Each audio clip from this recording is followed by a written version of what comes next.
Hello, hello. Hello, everybody. Welcome to the stream. Can you hear the music? There should be music playing right now. I can't tell if... Wait. It might just be a little quiet.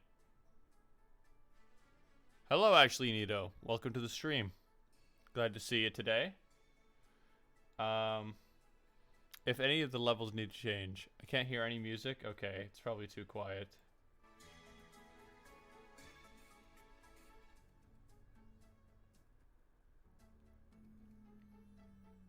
How about that?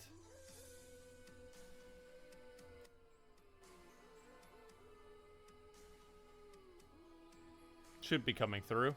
Just needs to be loud enough to, you know, fill in the background void, you know. Okay, so let me close this, get ready here. Because it's audible? Alright, cool. So chat, here's the deal for today. I did a playtest for this game last Wednesday. I got I'd say maybe like 6 or 7 games in with my friend. We did a tabletop simulator demo. And today I'm going to be implementing some of the changes that we talked about. Basically, these tiles down here, like this, the basic premise of the game is solid, right? But the special tiles are what needed adjusting, so that's what we're gonna be doing today. And for anybody new here, I'll explain basically the premise of the game, right? So you have tiles. You have tiles around the, what kind of game is this? An arena brawler? No, it's a, it's like a puzzle, letter tile, sliding game, I guess. How did I describe it? I wrote down the elevator pitch. It's a head-to-head letter tile puzzle game, right? It's sort of like Connect 4 plus Boggle. So you have a ring, right? You have a ring of letters around a grid, and you have a hand. Say you have a hand of, oh, it's really small. I don't remember what this was, like 30.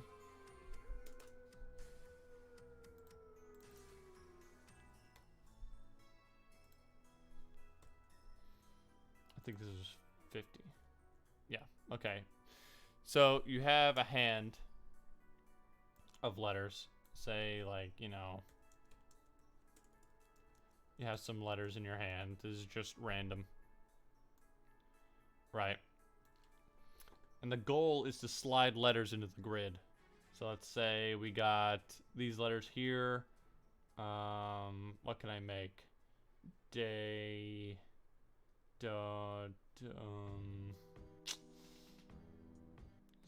Sail. Okay, so I have an A, L, and E, right? So I can go up here. An A. And then an L. And then an E. Then you push these letters in. Oops. Oh, crap.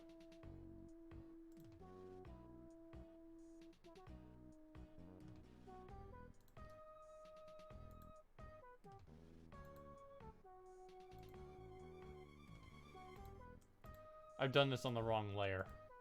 Hold on. I need to redo my entire presentation. Is this right?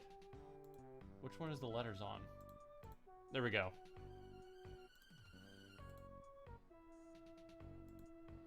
So put an A here, L, E, and you select all those. This is a lot easier in the physical realm. Then you slide all...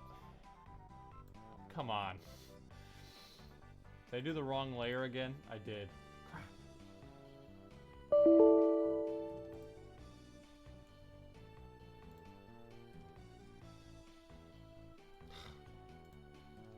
This is all going wrong at once. There's an S here. Okay. What did I do? I did Control S. Oh, I saved it. Bro, how hard is it to type 4 letters? Okay, finally. Here we go. We have this word. We've made a word off of this S in the ring. And then we slide them all over and fill in the grid, right? And this is now on the outside. And players take turns doing that until the grid is filled up. And the goal of the game is to be the first player to make a word inside of the grid in any of the straight line directions. So sort of like tic-tac-toe rules, you know. That's the basic premise. I'm not gonna, well, I guess I could do, there's an R, there's an N here, or a D. Let's say we have D, A, M. So we have dam, right? Then we move all of these.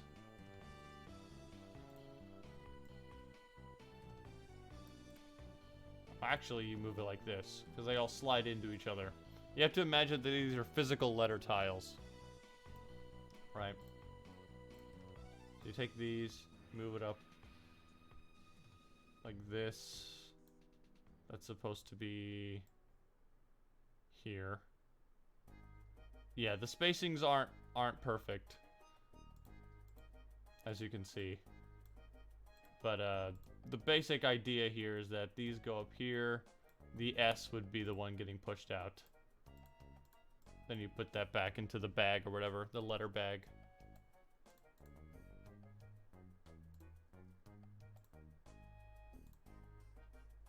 This works a lot more smooth. You have to believe me. This works a lot more smoothly in person, in the demo. There's a tabletop demo that I made for this, but that's the basic idea.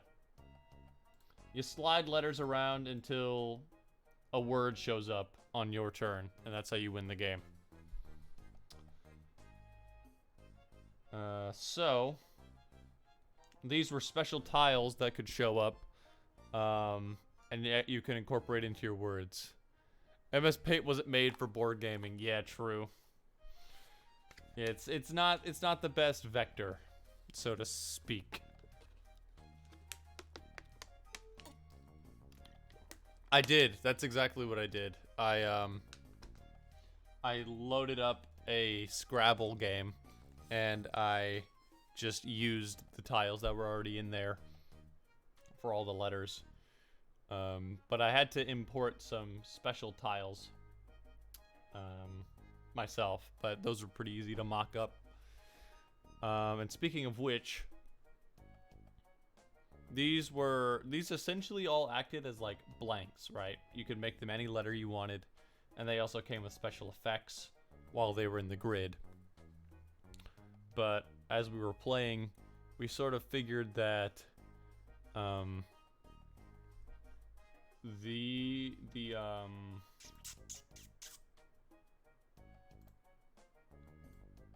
like these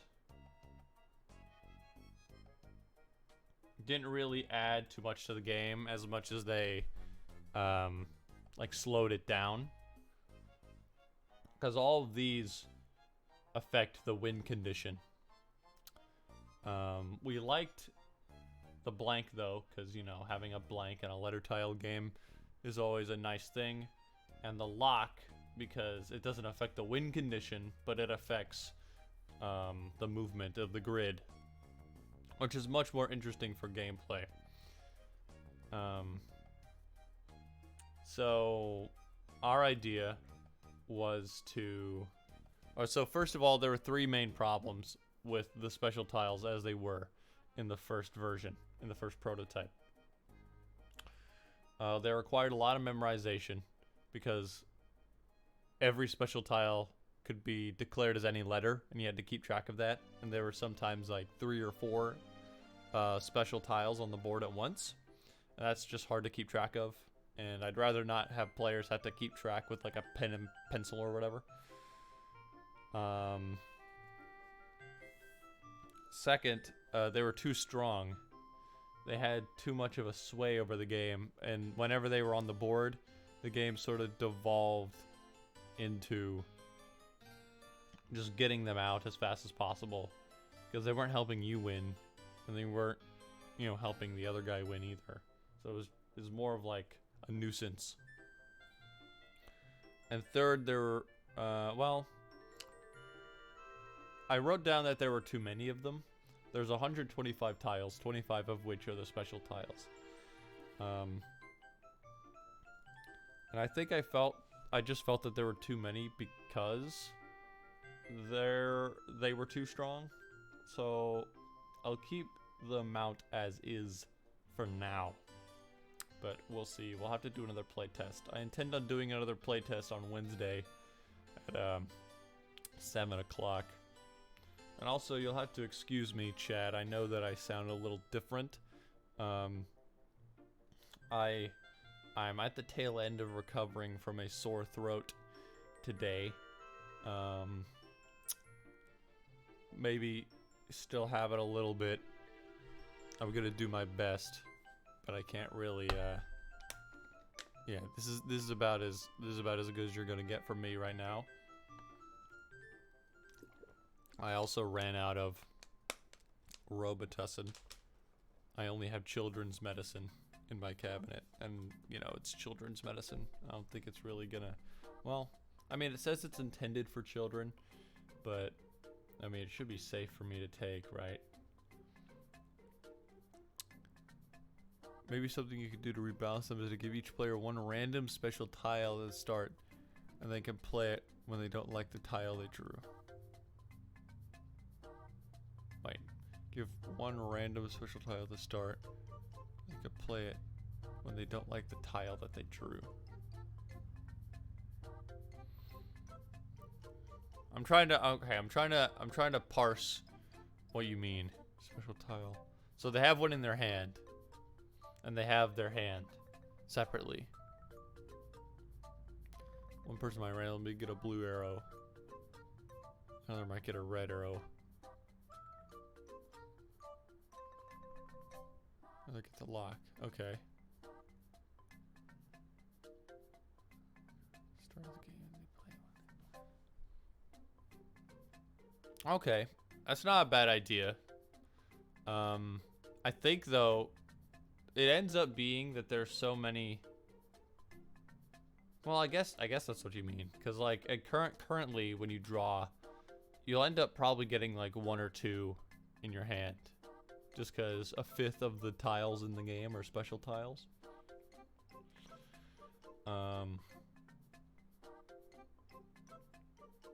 So that could be something. I mean, it would be one of the main issues with doing it like that is that it would add some more steps to the game, and I'm really wanting this to be a lot simpler than my other projects. But we could always try that. I'll write it down. If it ends up continuing being an issue, we could do like 6 or 7 games at a playtest, so we can play around with the rules.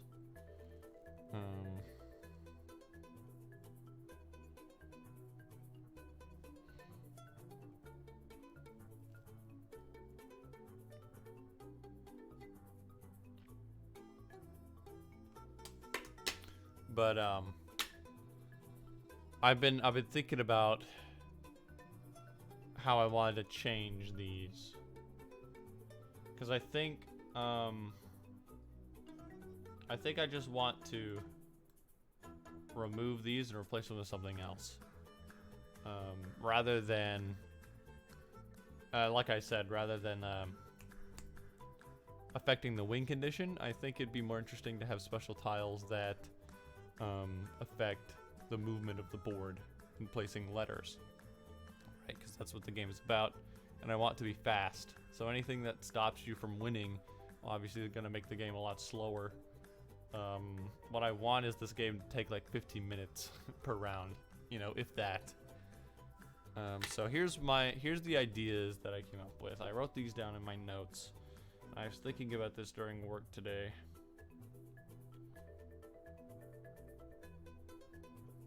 Where is it? Okay. So, the solution that we came up with for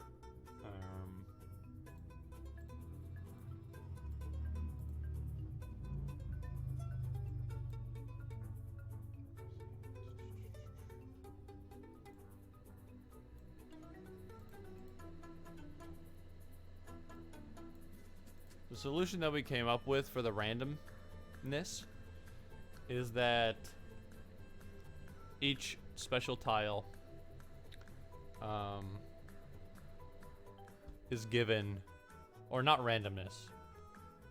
There's the solution that we came up with that sort of knocks out both of the major flaws at once, that they're too strong and they require memorization, is that each special tile is assigned a letter combination rather than a single letter, or a digraph, as they're called.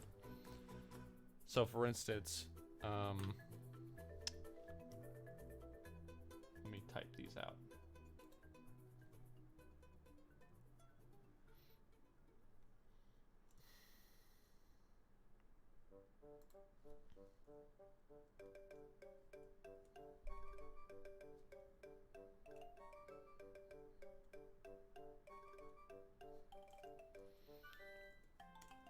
Now, not all of these are going to be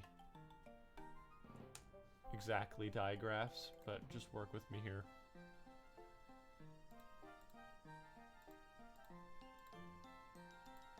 Crap. I hate how text editing works in this program.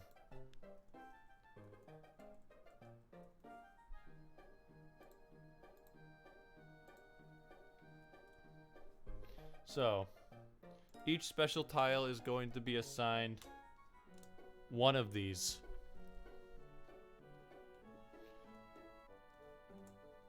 And these I chose because they're relatively common letter combinations in English.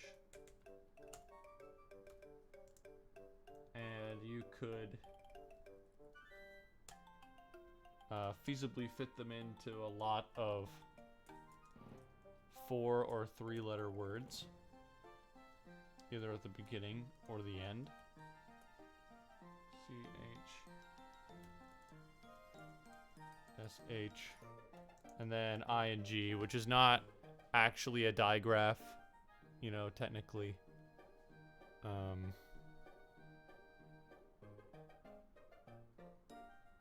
But you know, it's sort of the same deal. It's a common ending. That's probably the hardest one to fit into a word, but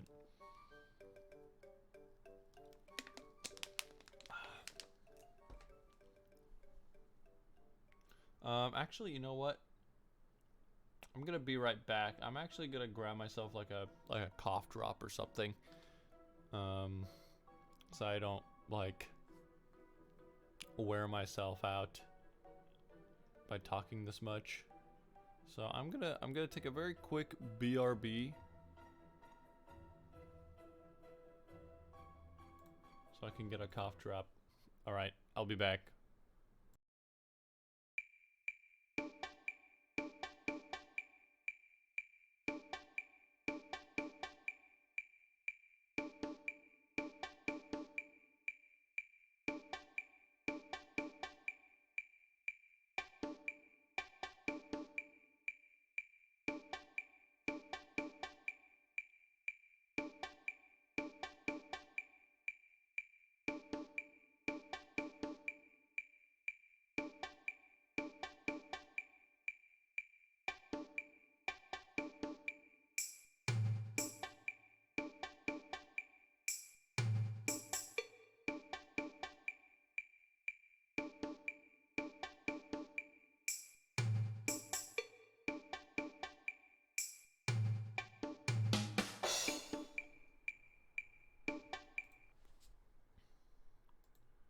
I'm back. I really should be saving these for the haunted house, but it seems like an appropriate occasion. Okay. So this solves both problems, as far as I'm aware. Because now you don't have to memorize what the tiles are. Because they have these printed on them. They have these letter combinations printed on them. And it balances them out by making them more difficult to put into a word. Because they're specific combinations of letters. You're a little bit more restricted with what you can make, you know? So I was really into this idea. But I wanted to change up the tiles themselves. So instead of these 1, 2, 3, 4, 5 types, I narrowed it down to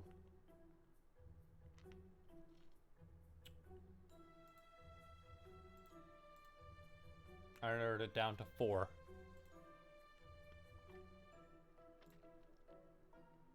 So we keep the blanks, we keep the locks. The lock is going to have letters on it now. But now we're going to have 2 more.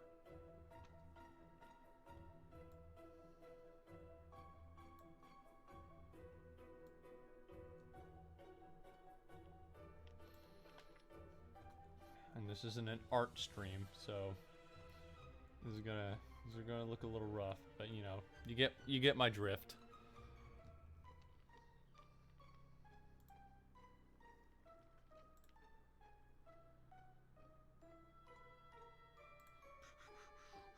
Actually, I can use these colors over here.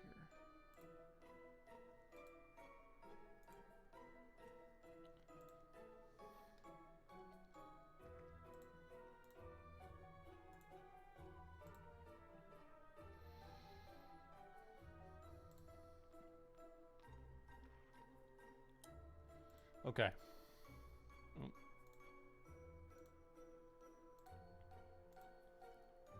I'm a bit distracted. I'm on the tail end of Zelda 2, The Adventure of Link. Oh, no worries. I think I know what you're saying. Yeah, no worries. I'm perfectly content with being background noise. That's totally fine with me. Also, I don't think I've ever met anybody that's ever said they played Zelda 2. That's kind of interesting.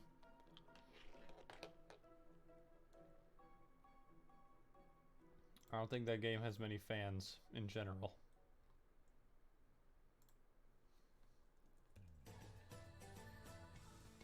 Okay.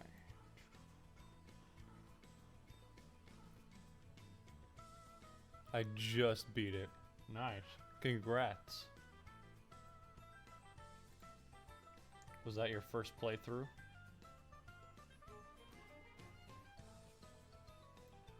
Crap. Okay.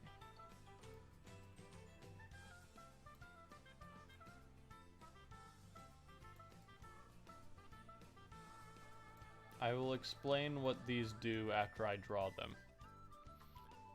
I said it was on the tail end. I meant it was on Shadow Link. I see. I streamed it way back in the day. Oh, you're a streamer. Well, you used to be a streamer, at least. Back in the pre-Twitch days. Oh, wow. Yeah, that really is back in the day.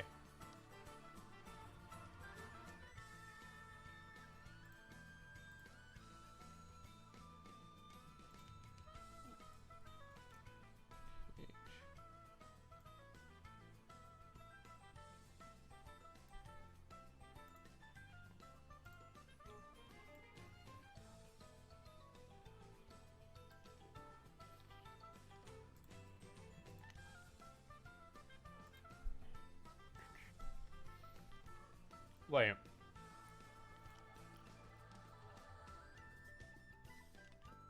Started out my streaming career by streaming 26 NES games, not in one sitting. Well, I hope so.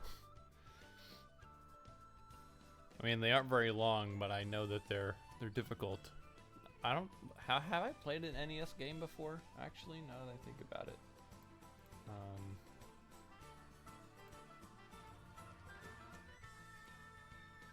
Start with a game starting with A, worked all the way to the letter Z. Zelda 2 was the last one.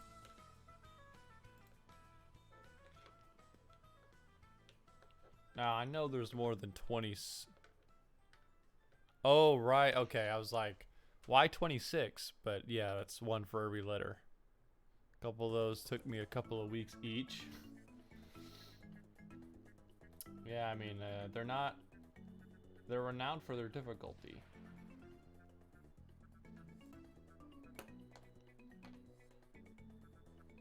I tend to...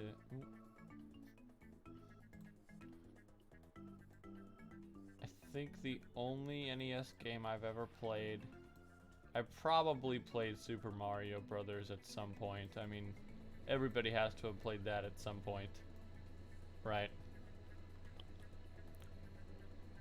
Other than that, I don't know. Like... Metroid? I never played Metroid. It was probably like, I probably tried out.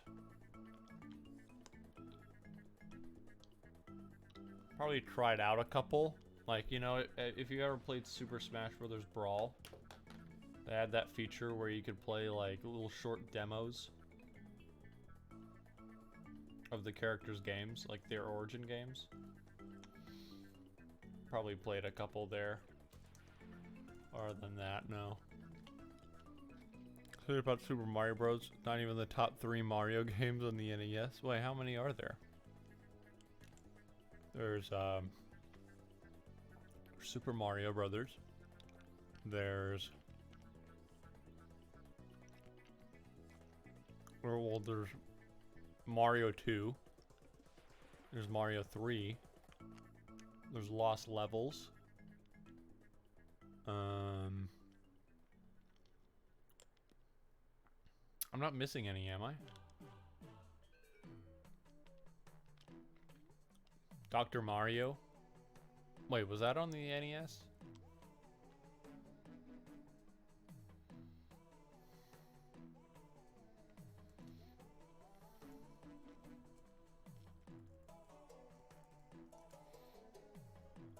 Super Mario Bros. 2, 3, Dr. Mario, and Yoshi's Cookie. So Yoshi Wrecking Crew, Donkey Kong. Wow. There are a lot. Wow. Okay. I didn't realize there were so many Mario games.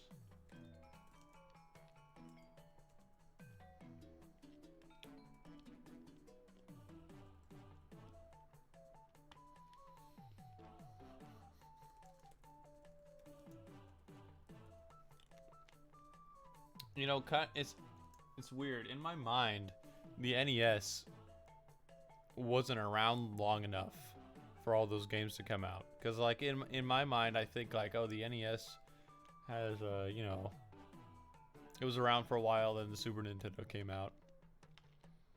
But probably, I mean, I'm not a gaming historian or anything. I guess it was around a lot longer than I thought. Mario makes a cameo in Punch-Out. You know, I always thought that was Mario. Or, like, maybe he just kind of looks like Mario, but it's kind of weird. That's just a thing. Twice as long. Well, I guess it kind of was on top for a while, huh? Like, it didn't really have any competition, so...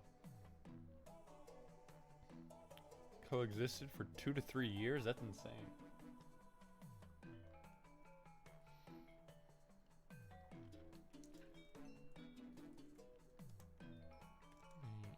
Oops. Just turn to...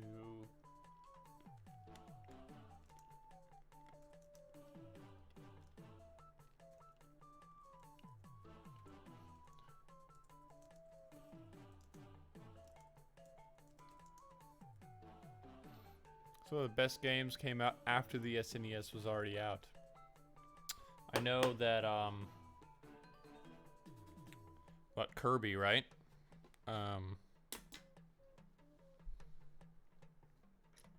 Kirby's Adventure Wasn't that on the, like at the tail end of the NES?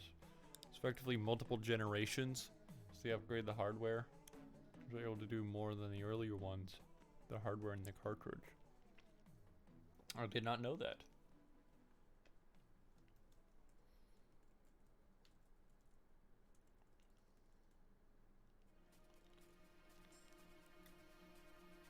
I only know the Kirby's Adventure thing because Masahiro Sakurai, the creative director for Kirby and Smash Brothers and all that, started a YouTube channel and he talked about it. Cool channel, by the way. Very interesting insight from a industry veteran. If you're into that.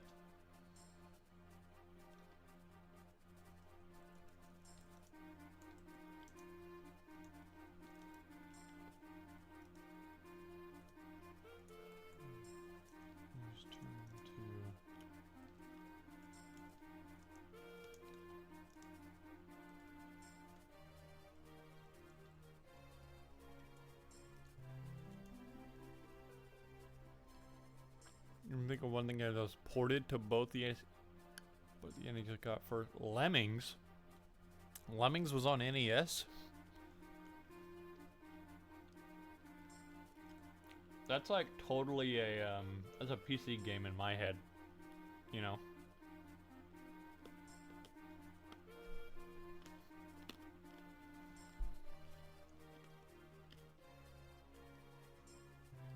Almost every 90s system. That's crazy. Lemmings is almost unheard of nowadays. Unless, I mean, is it? No.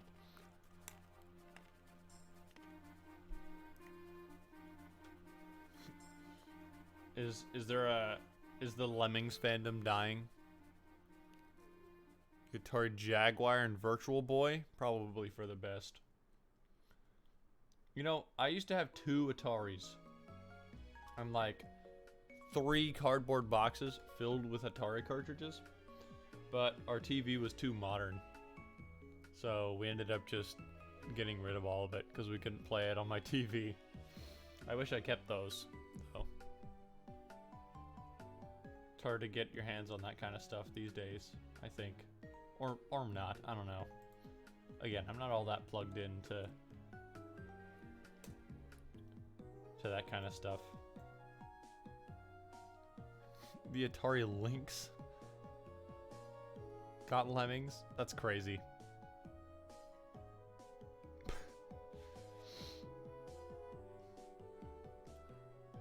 It's like Doom. You know, they ported Doom to everything. Lemmings is the Doom of Lemmings. Okay, so now we have... Let me explain these 2 new tiles. So the white tile is a blank. You can make it whatever letter you want. I think, yeah, and I know that I said that all the tiles were going to have letters on them, but I'm willing to make an exception for the blank, just because I feel like a blank tile is a staple in letter tile games, and for good reason. Helps you make a, you know, make those crucial plays. I'm gonna keep that one. An arcade version of Lemmings? That doesn't even, like, feel right. Why would you play, of all the games you could play at an arcade, you're gonna play Lemmings? Like, come on. That's like playing Pikmin on an arcade machine. Like, it just doesn't fit, you know? It doesn't really make sense.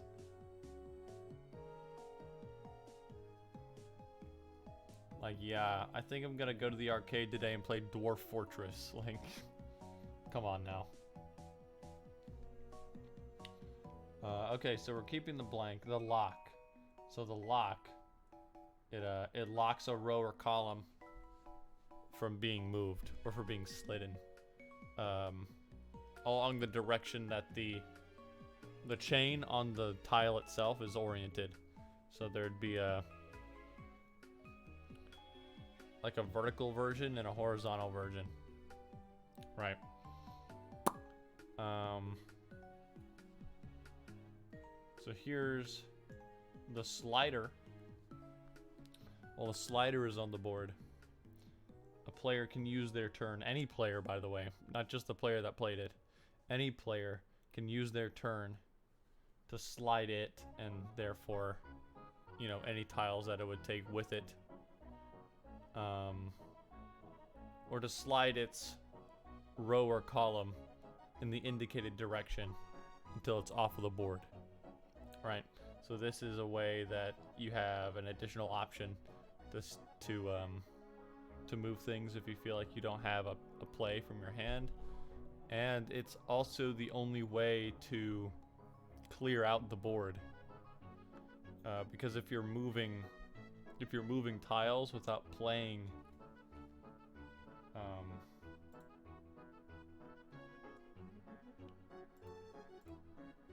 if you're moving tiles without playing a letter, then it's gonna end up just leaving, you know, extra space.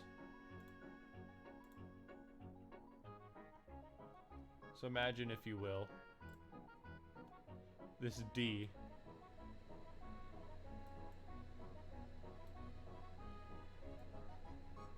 is a horizontal slider, right?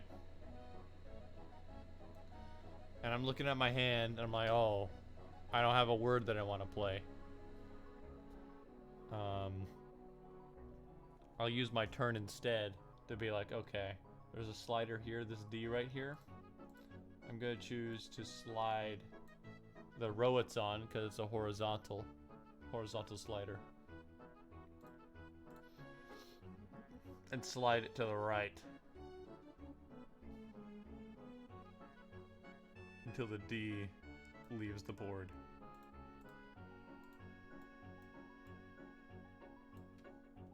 So now, since there are no letters on this side to fill it in, I've cleared out the board a little bit, which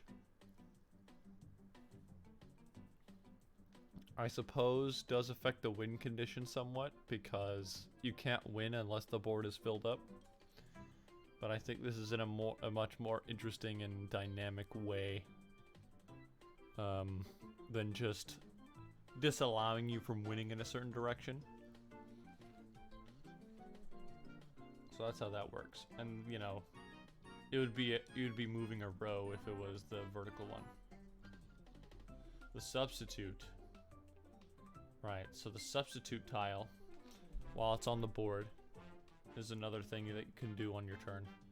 You can use your turn to replace a substitute tile with any non-special tile in your hand. So say this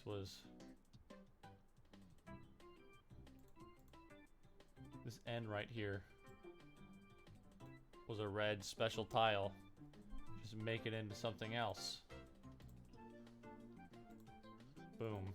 This is gonna be a, I don't know, Z. I don't know why you'd put a Z there.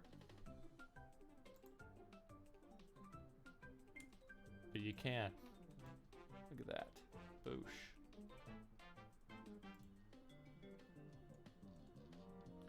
So I think those will work a lot better for the type of fast-paced game that I'm looking to make. Put a Z there out of spite. Yeah, just to ruin everybody else's day. Is there a single 3-letter word that you can make with a Z in it anywhere? I guess zap counts, or zip. Zap and zip. Those are the only two I can think of.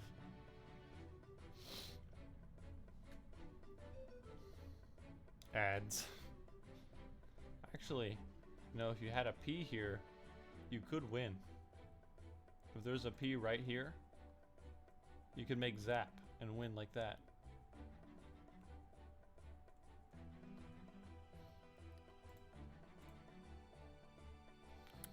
But anyway, that's how the tiles work. That's how the extra tiles work.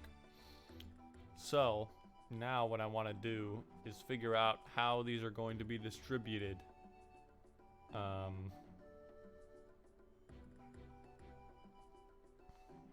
Like what the best way would be. If I want to keep 25. Zoo? True. Yeah, zoo is one.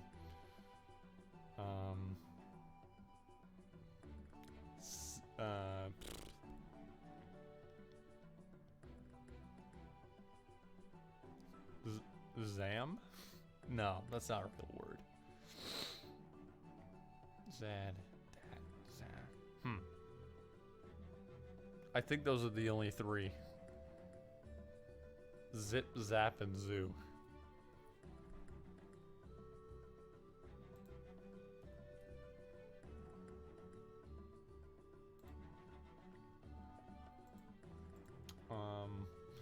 But yeah, I want to keep 25 out of 125 as special tiles. So let's see. You can't divide 25 evenly by 4, obviously. You can almost do it.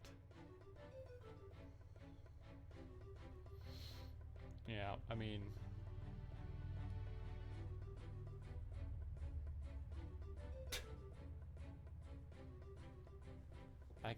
that guy's jamming. I don't know if you heard that. There was a guy zooming down my street on his motorcycle with get down with the sickness. Come on, get up. Come on, get down with the sickness. He was a cool guy. I like that guy. He'd be great at a barbecue. Anyway, what am I talking about? We need to distribute these. So the blanks should, let me remove this. What should we have the most of?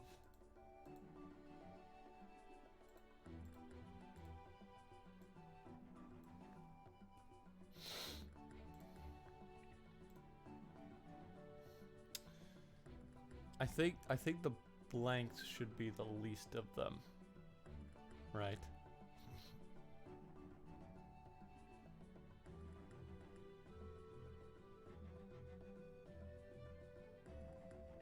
You know what? We need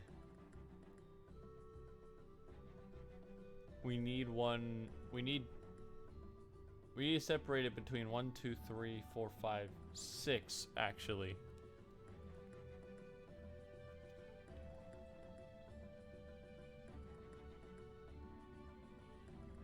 Yeah.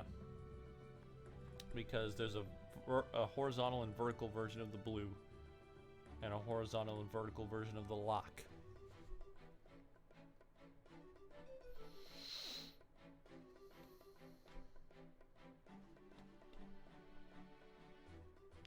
So if we divide 25 by 6,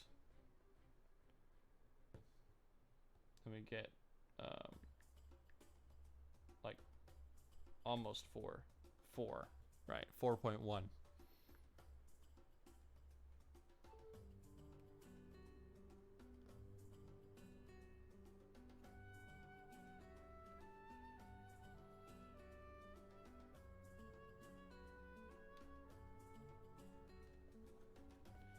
If each of them had 4, then that'd be 24, then give one of them 5. I mean, I guess that'd be the easiest way to do it, right? So like 4, 4, 4, 4, 4, 5. I think the substitutes probably should have the most. Let's see.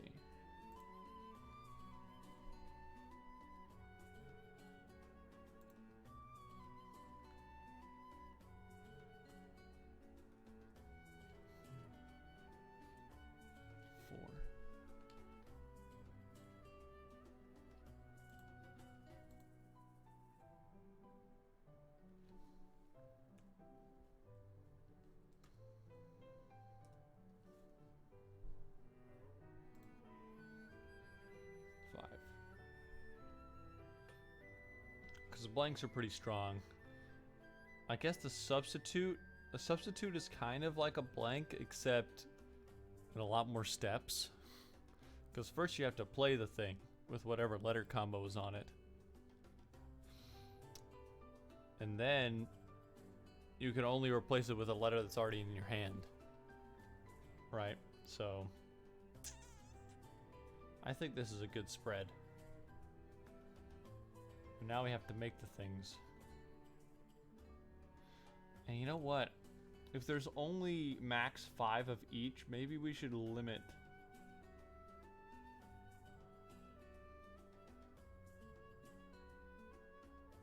Well, I mean, I like the pool here.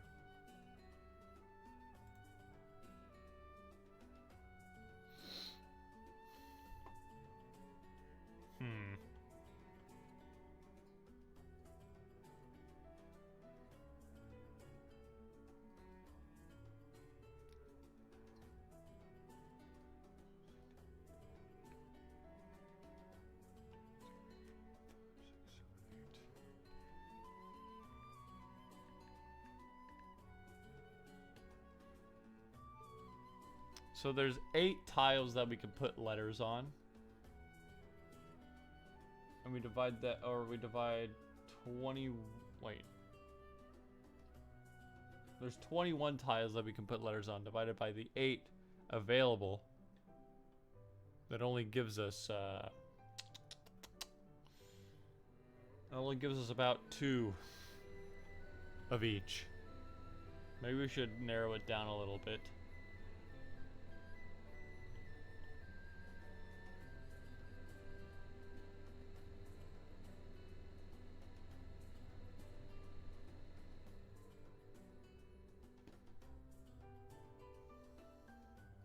There was an easier way to do this.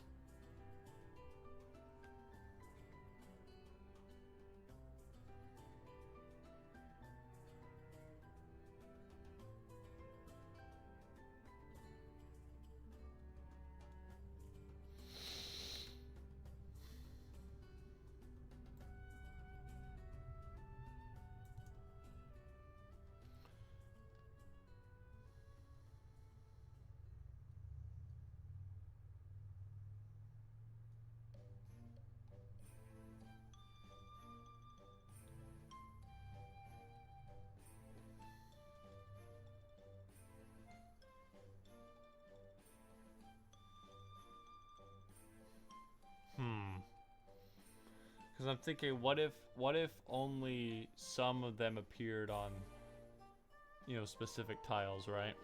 Like the sliders get the double E and double O. The locks get the double L and double T. And the substitutes get everything else, maybe?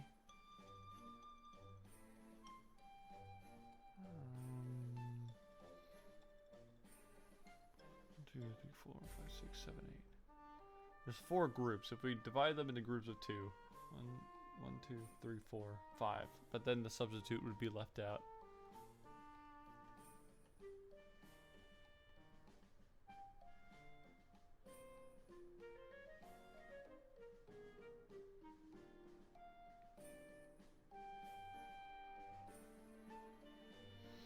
I'm also thinking, which of these tiles do I want to be harder to use? Because I think the double letters are the easiest to use in general.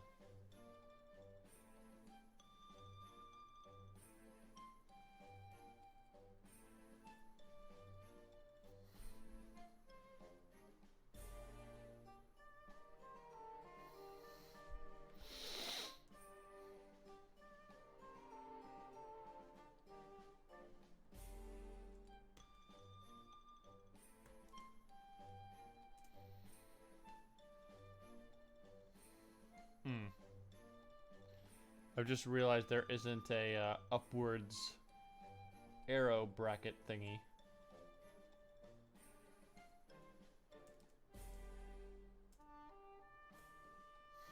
There. That gets the point across. It's both. It's both of them.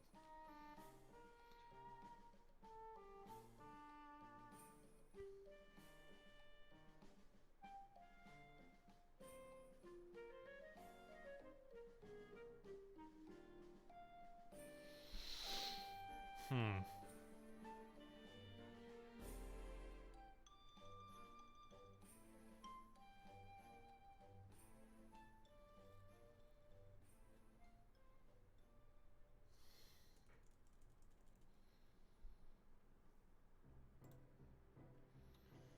Okay, it's so weird because it's like this is a simple idea that's in my head right now, but how do I?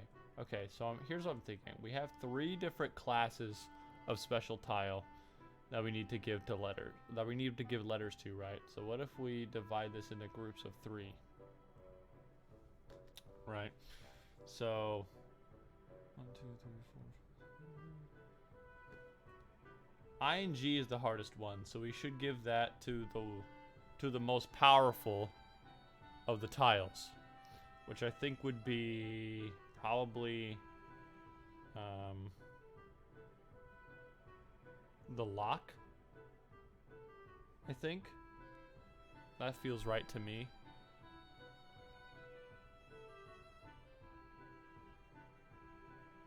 Or we could give it to, because you had to think what it's being used for. It's being used to substitute something. Or think what, like, okay, so like if I put the ing on the substitute tile, it'd be hard to actually replace it with something useful, right? Because I think about the words that end in ing. If you replace the ing with like any other letter, it won't work.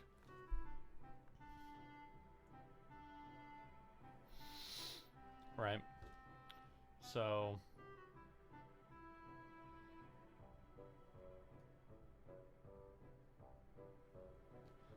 maybe the double letters should do that. Double letters are easiest to replace.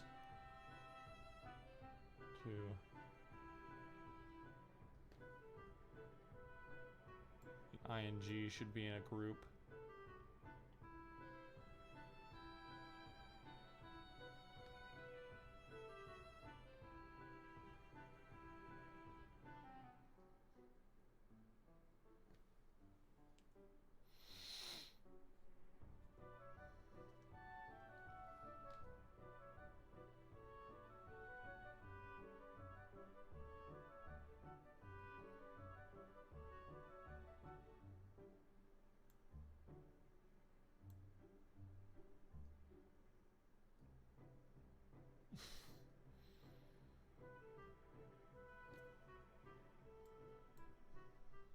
One.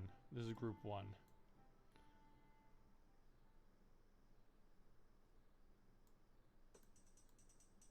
You can do this group 2 and group 3. So doing it this way,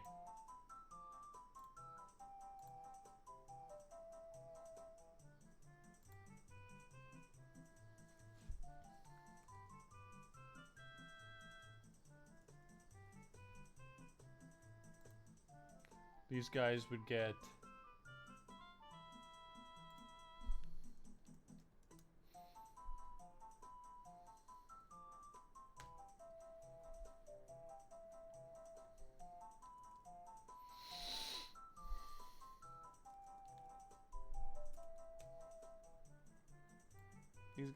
these.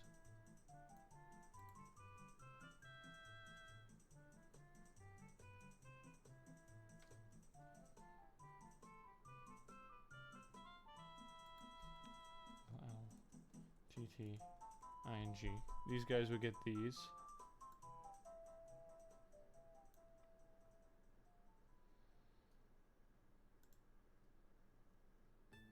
These guys would get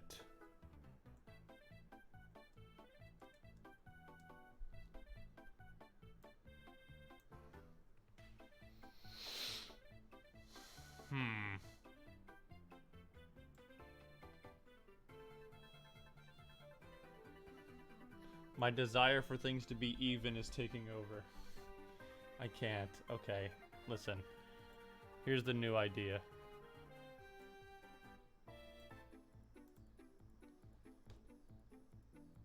The new idea is that instead of doing it like this, just arbitrarily giving them to different people or to different tiles, what we do is we just narrow it down to 4.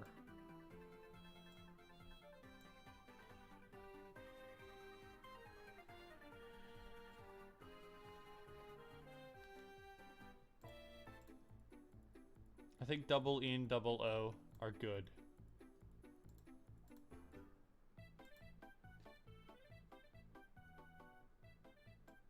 Remove these. What's easier to use, a CH or an SH? You think there are more words that use an SH than a CH? I'm keeping TH. Because, like,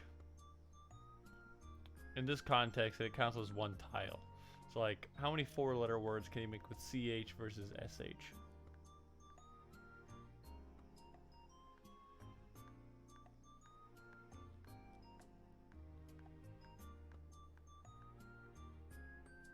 More comment. Yeah, because I'm thinking like there are plenty of words that both begin and end with SH, and there are a lot that start with CH, but I can't think of many short words that end in CH. So we'll take CH out. And then since substitute has 5, we'll keep the ing. It has the special privilege of a single ing. How nice.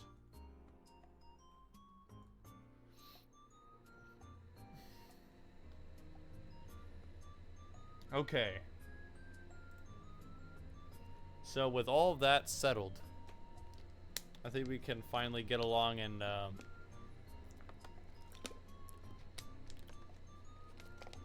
start throwing these together.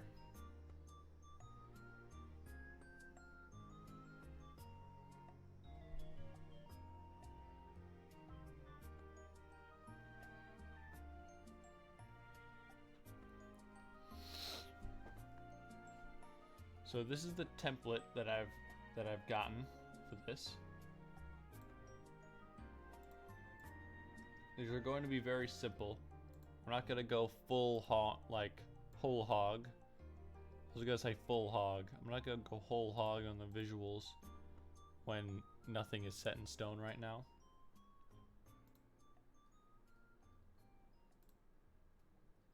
So EEOOTH and SH for the vertical and the horizontal of each. So first of all, we need to make, I'm gonna start with a chain. I'm gonna start with, or the lock.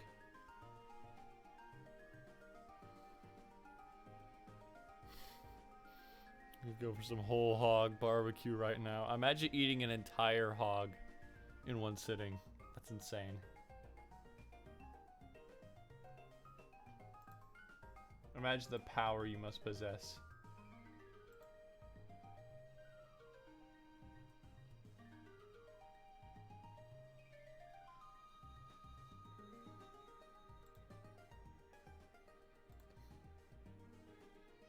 See?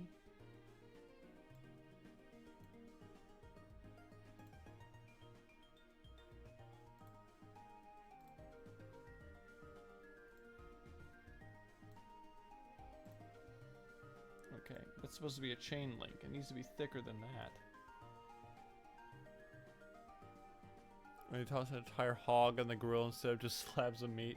Live. It's a live hog. Just slap it in there.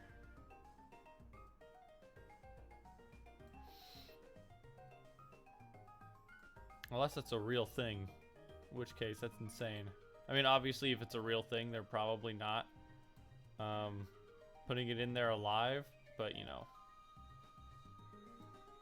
They clean the guts out. I see. That sounds like a party and a half.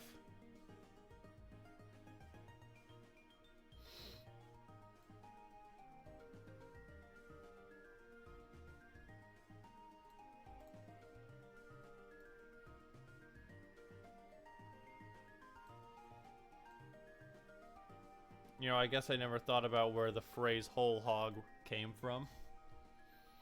I guess that's it, huh?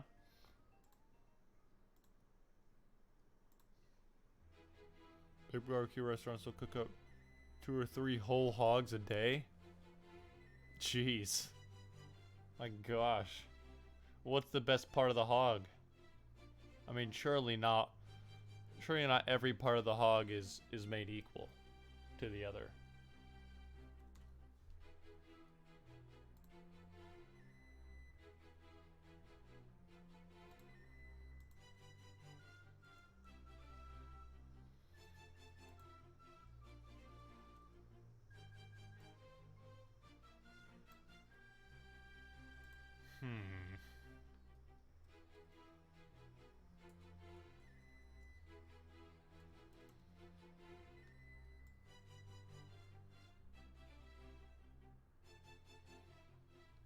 That looks a bit confusing.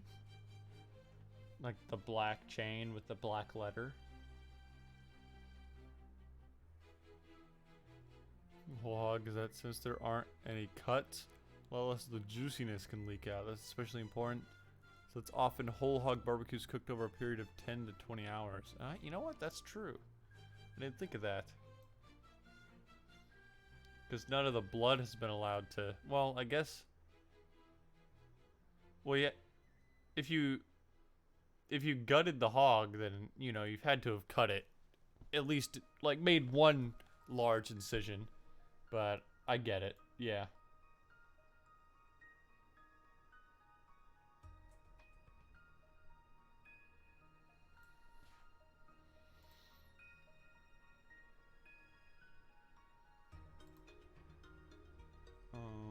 Let's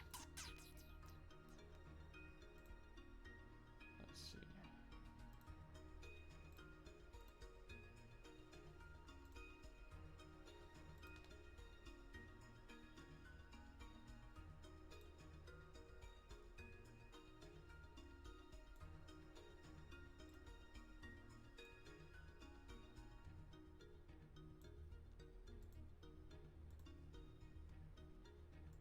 I'm trying to put like a...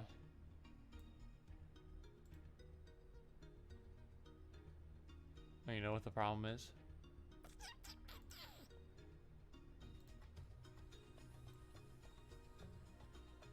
I'm trying to put like a filter over it, in a sense, so that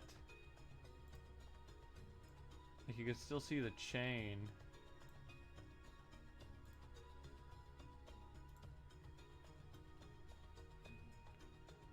But it's sort of different, you know, like it's behind the letters. I don't know, does that make it look better? Does that make it more readable?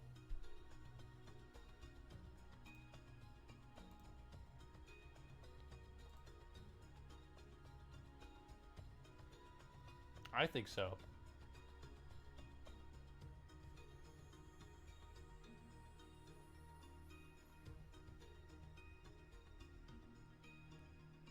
What do you think, chat? Like this, right? Versus this. I think with the sort of grayed out a little bit, it reads better because it's not blending into the chain. So we'll keep it like that.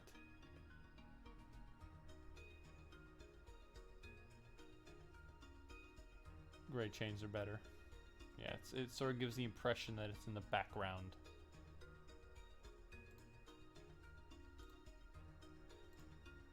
I'll save this as...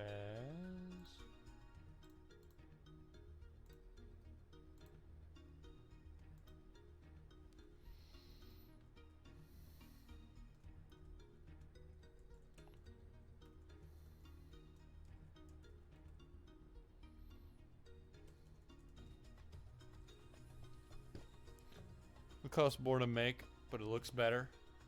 Yeah. I mean, at least for now, it's at no extra cost.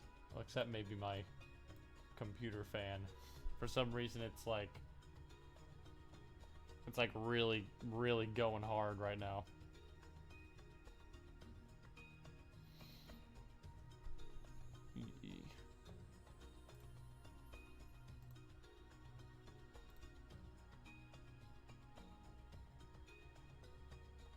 I think it's because the image is so high resolution.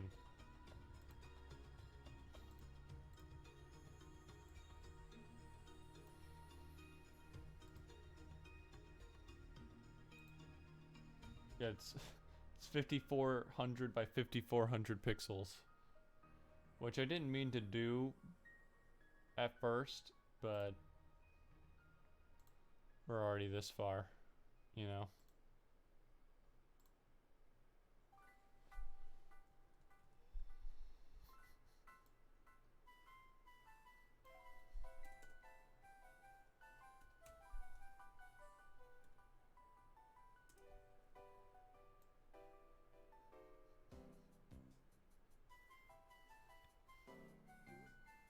There we go.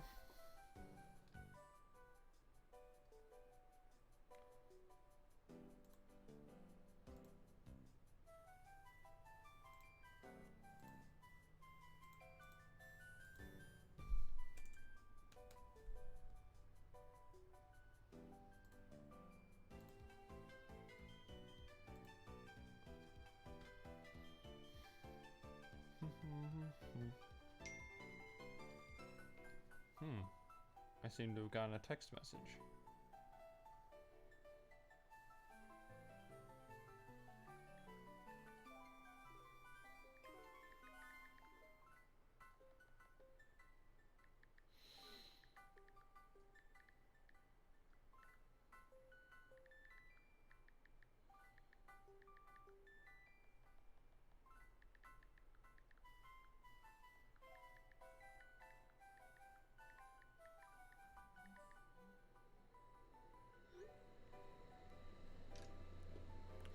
It's my pastor asking if my sore throat is okay. And kind of. I'll probably be fine by tomorrow. Hopefully.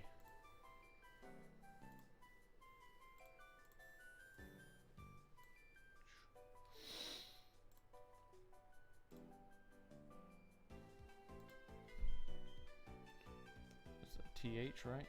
TH and SH are the other ones? Yes.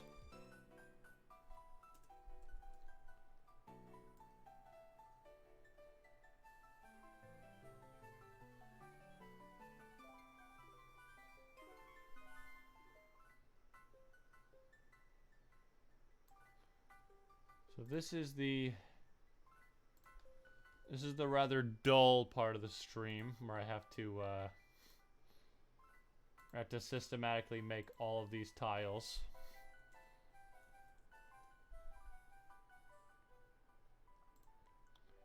As opposed to the other part, which was the exciting part of the stream. As I'm sure you can tell.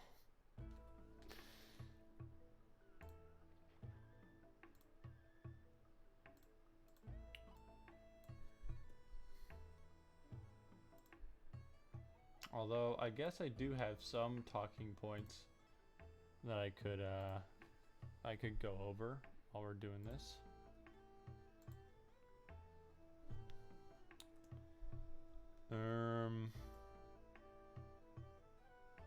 Well, actually, do I? Oh, you know what? The haunted house. I mentioned that at the start of the stream.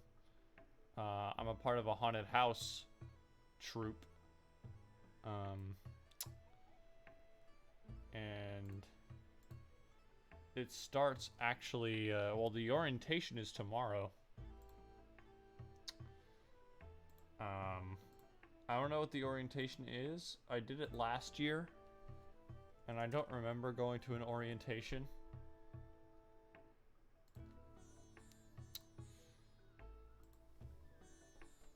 But I guess that's where we'll do the walkthrough of the haunt, which has changed significantly from my knowledge.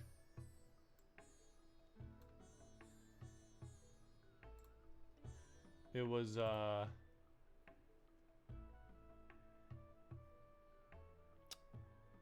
they've gone through some massive renovations. Are you going to be the werewolf? No. Actually, I'm pretty close to a werewolf though. What am I doing here? Rotate. There we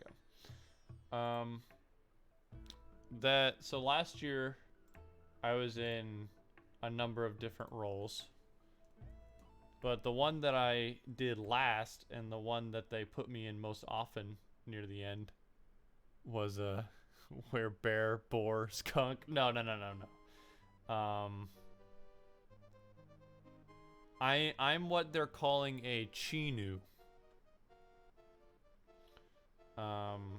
So like it's similar to a werewolf in only the fact that it's like, you know, it walks on two legs and it has big old claws.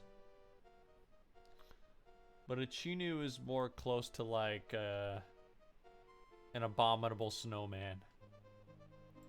From what I understand, it's the it's like the Native American equivalent to Bigfoot.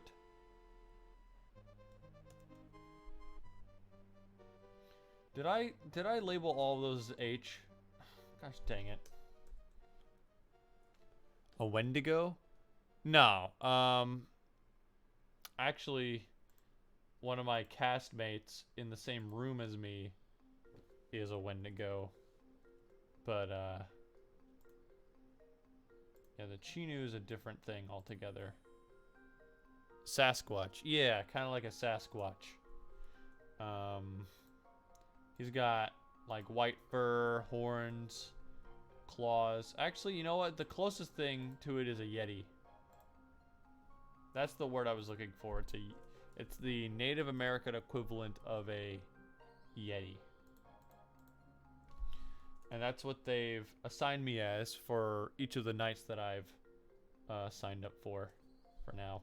Which on one hand is like good because I already know the role and I already know what I'm getting into.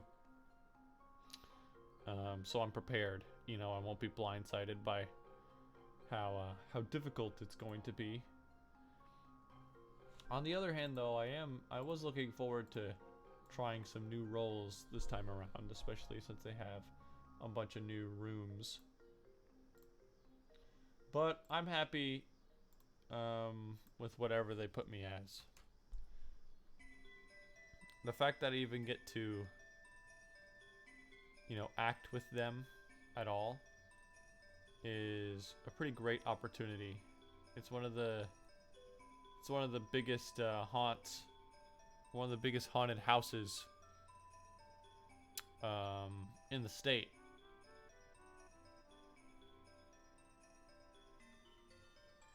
Well, that's kind of hard to see. The O's on top of the chain looks kind of weird. I don't know if there's really a way around that though.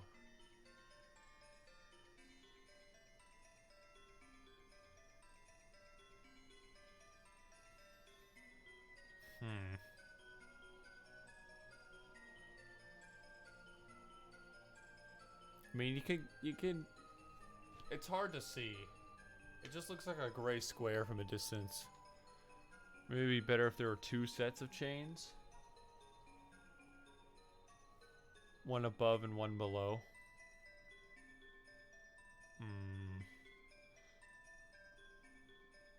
You may be right, but then I'd have to do everything over again.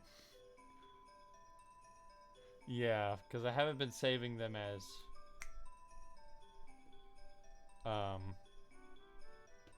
PDN files. They're all PNGs, so I'd have to change all of them again.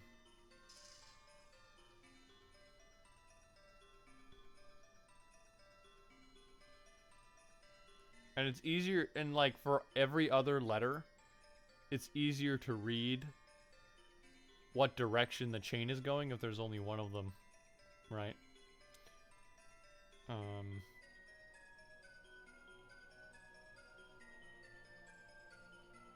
but yeah, this O is making things awkward. Cause like I'm sitting back over here and you could barely tell. You know.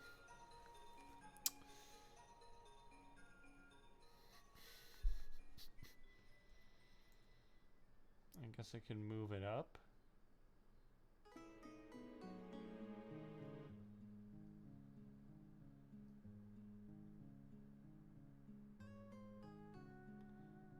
Would it help if these are smaller? If the O's were smaller?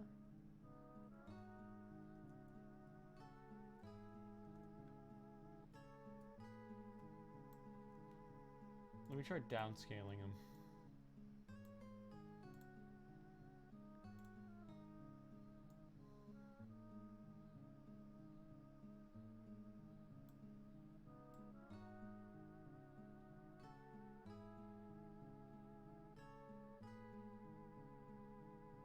That might be a little worse, actually. Well, I mean, it's kind of a cute visual thing, right? Because it's like, oh, the O's are the chain. Ooh. I mean, you can see the chain links now, at least. Right?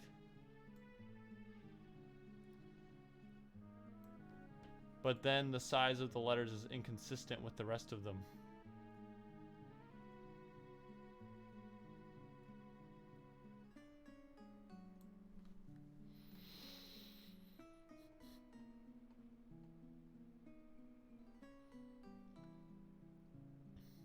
Well, you know what? I think I'm getting too caught up though in the details, because again, these are just for the purpose of the demo. So these aren't finalized in any way. As long as me and my playtesters can get the gist and I can explain it to them, then we'll be fine. So I think for now we're just going to deal with this. And then cross that road when we get there.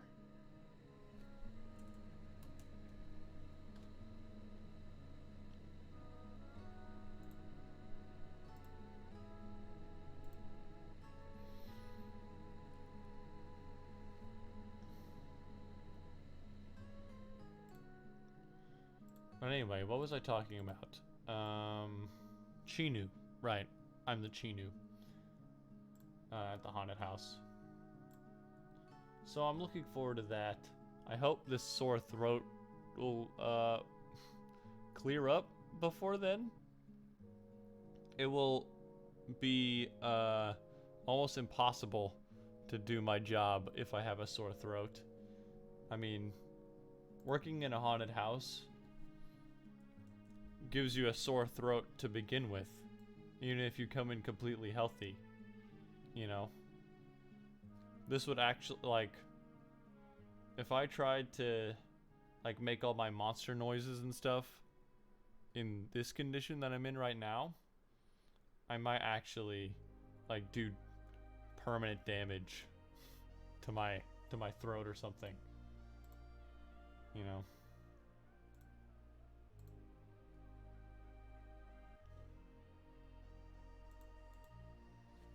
The whole reason I even own cough drops, like a bag of cough drops, is because of the haunt. Every actor enters the haunt with like a little, like a bag. I use a backpack that has all the things that they'll need throughout the night: water, cough drops, headache medicine,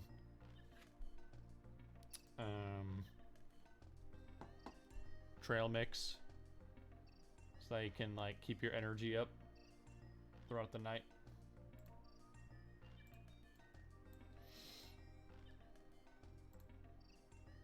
It's tough business, but man, is it fun. When you get like a really good scare, you know, it's it's an incomparable feeling. You know? Because, like, for a night, you sort of get to... You get to go into predator mode in the, you know... in the most mutually good way possible.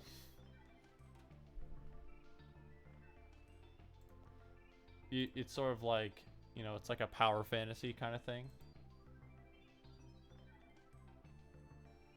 Have fun designing them tiles. I'll try my best. I'll have as much fun as I possibly can. Thank you for the well wishes.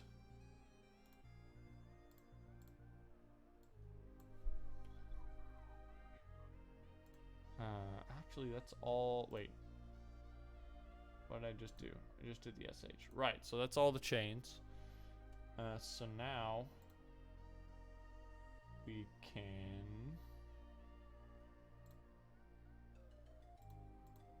move on to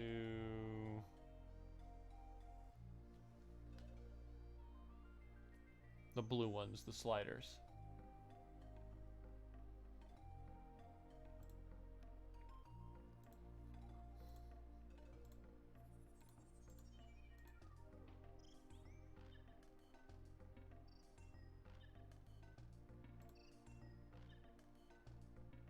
What? There we go.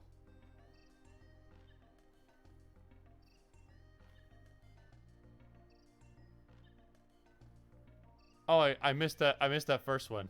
Good luck at the store.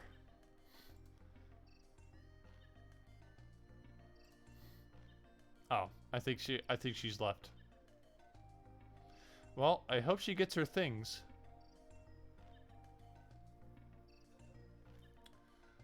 But now here we are. Oops. It's rough when you're well, actually, oh, she's in a different time zone, I guess.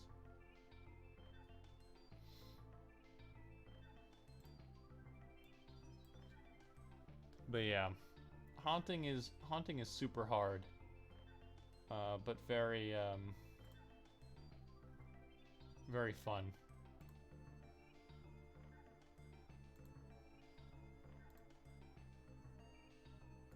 What is that?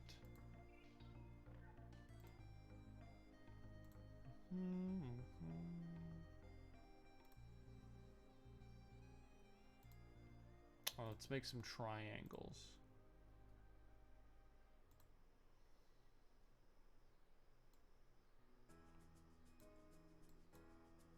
Damn. We'll do the horizontal sliders first.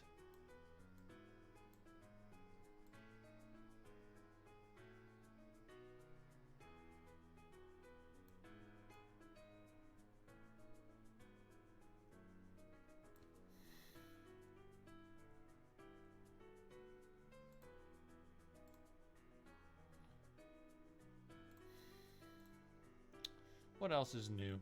What else is new with me? Still can't do my college stuff yet. Need to wait for spring registration to open. I did get something in the mail for a preview though. And it was like to preview the campus. I think I might see if my folks want to do that. Because I've already taken a campus tour, but I think they'd be interested in going to that with me. It's on October 10th. Which it's funny because at first I was like, "Oh, that's on a Monday. I can't do that. I'll be at work." But then I realized, oh wait, I'm not gonna be working by October 10th. Which I don't know if I mentioned that, but my last day of work is on the 30th, or the last day working at my current job. It's on the 30th. So, yeah, by October 10th, I'll actually be free. And it's very odd to just be able to do that, you know. But very nice.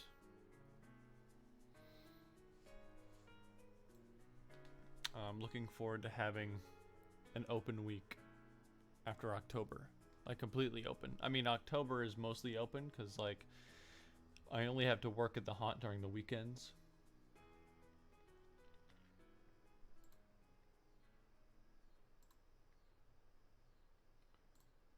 But after October, I really have all the time in the world.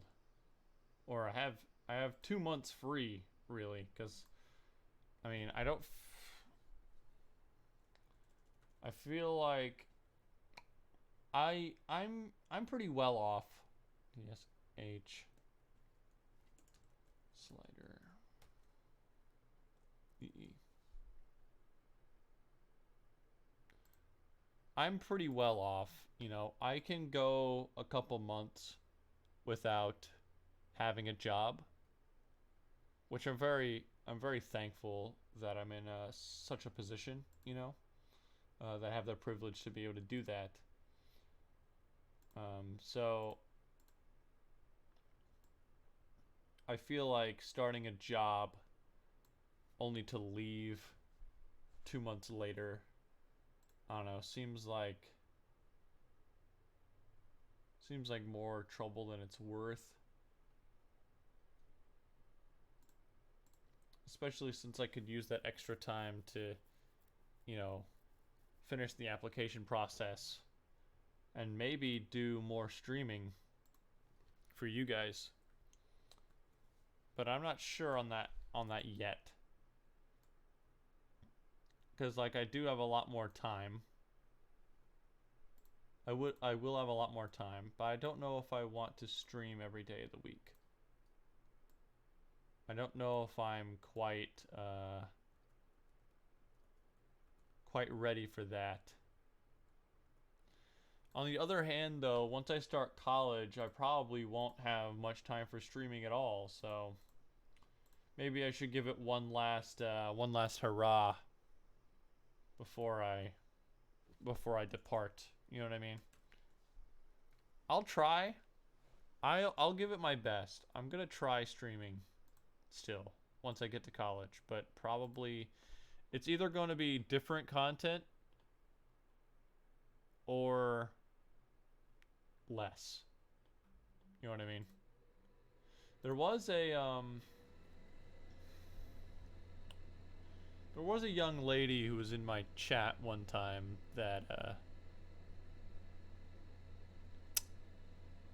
that streamed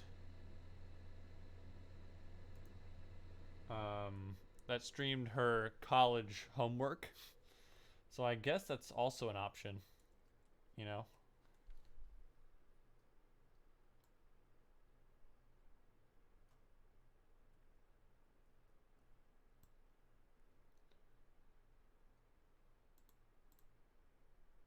And the nature of my coursework might be interesting to do on stream. I don't think there's anything legally wrong with that. Probably. Like, can you stream yourself doing coursework from a college? Or is that like proprietary? I don't know.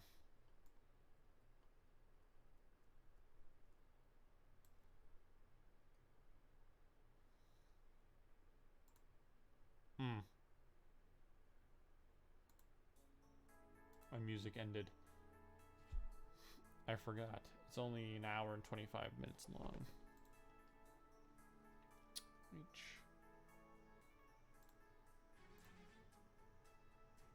I wonder if I'll be able to finish before the stream ends. Probably. I hope so. These aren't too hard. THPNG.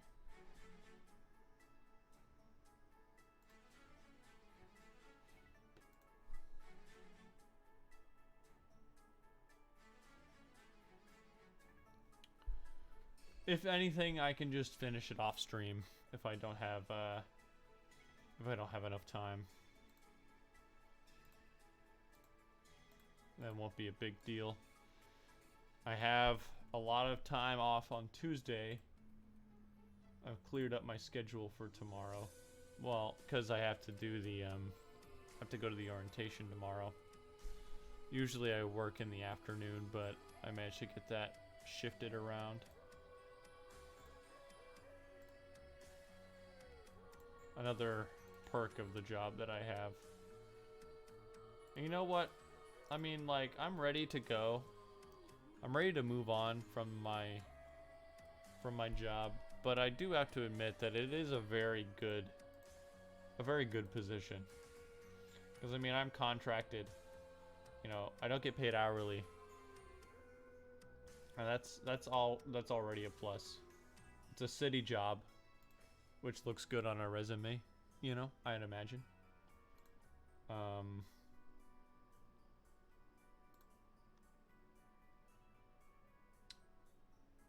me just flip this around, save myself a little bit of time.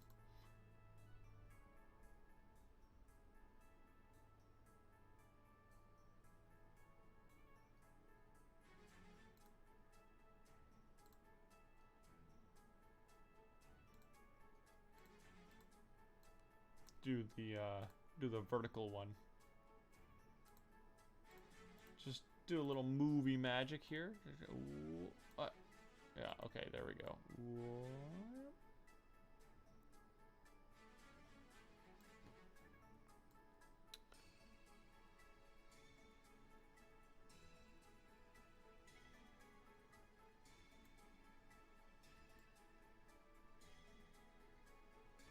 Get the angle just right. That's about as close to 90 degrees as you can get.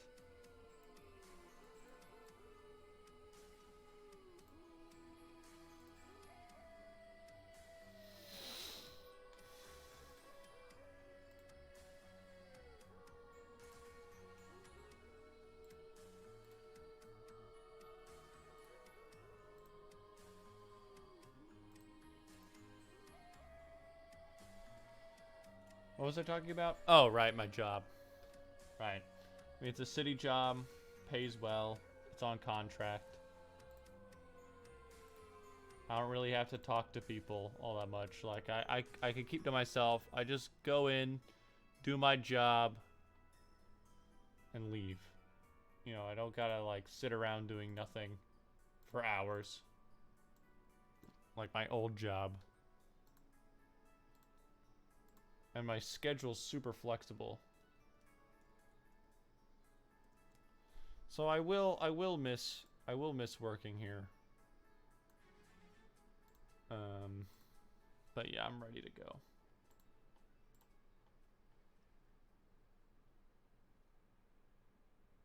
At the end of the day, it is still custodial work. And, you know, it's not necessarily fun.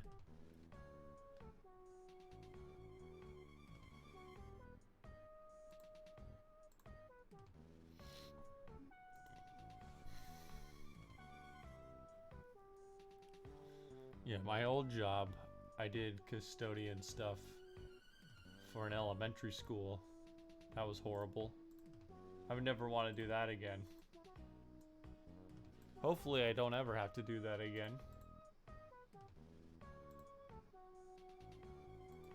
Because, like, you have to be there for 8 hours no matter what, even if there's nothing left to do. You gotta clean up after children. Which, of course, sucks a lot.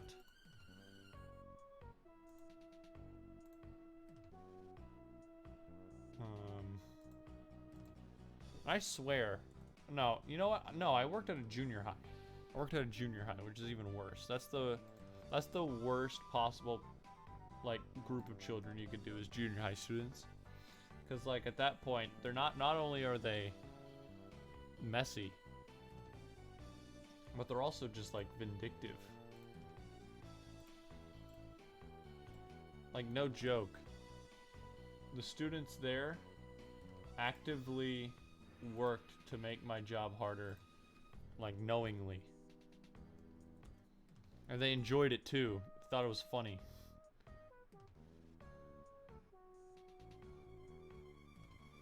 Like, have you ever been heckled by a junior high A junior high boy.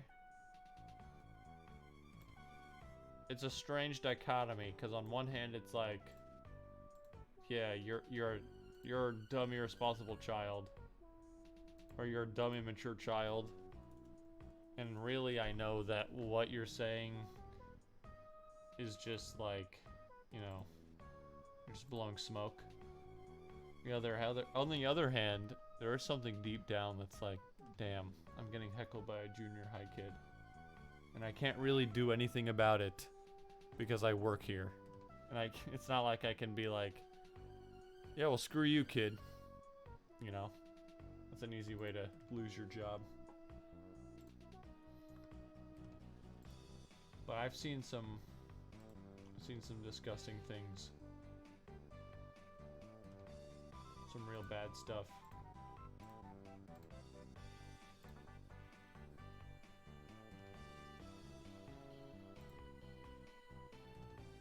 Like, if anybody is watching this and they're eating right now, I apologize because I'm about to say something pretty disgusting. So that's your warning. If you're eating right now, maybe pause this video or skip later. I don't know. I don't know what the timestamp will be. So good luck. But yeah, the worst thing I ever had to do as a custodian was fish underwear out of a toilet.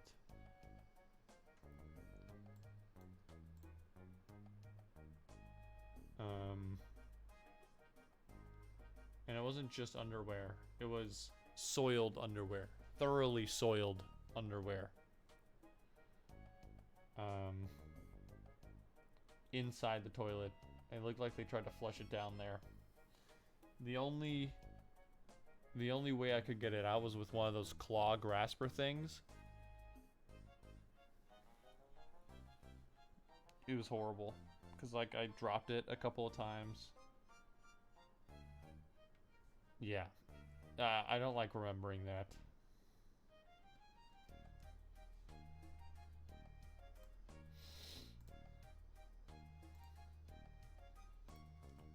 But that's by far the worst I think it got.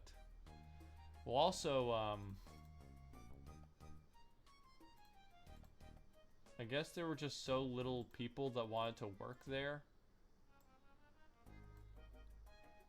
that I ended up having to take on several shifts, like double shifts. Consistently. Like I'd work in the morning, and then I'd have to work at night as well.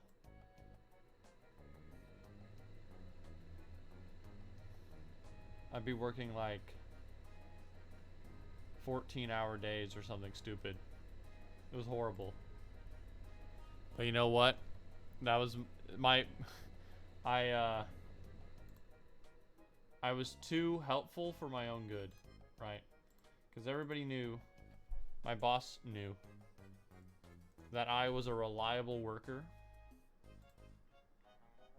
and that I could get the job done without any fuss. And that means that I was the one that they always asked to be like, hey, can you take this extra shift this week? And you know, me being myself, I'd be like, yeah, I'll take on the extra shift. That's okay, that's fine, I'll do it. You know, because I'm a young man. And many of the ladies and gentlemen that I worked with were considerably more advanced in years than I am, or than I was. So I figured not only, you know, I work here and I want to do a good job, but also if I don't do it, then one of them is going to have to do it. And it's going to be much harder on them than it is going to be on me. You know? And the reality was also, because of that, nobody else was going to step up to do it. You know, if I didn't show up, nobody was going to.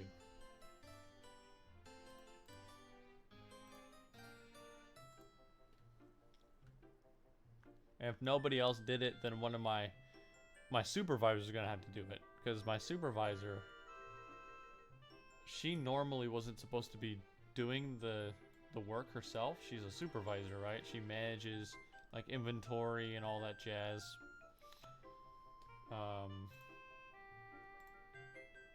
But she'd have to take on extra shifts, and I had to work with her, which I didn't mind because she was a nice lady. I liked her.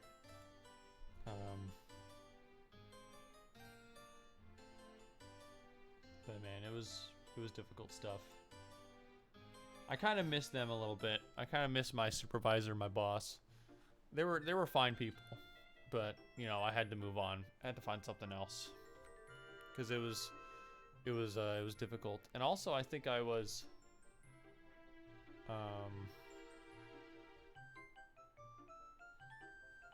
what actually happened? No, yeah, I found this job that I'm working at right now. So I went ahead and left for this new position, and they understood. But they were all a little bit sad to see me go, which, you know, felt nice, being appreciated. I felt like actually, you know, like cuz employers are always like, we appreciate our employees are always like, we appreciate our workers. And, you know, sometimes they don't mean it. A lot of the times they don't mean it. But I feel like really they did truly come to appreciate me working there. Which felt nice. You know. Because frankly, I deserved it. Because I was their best worker there.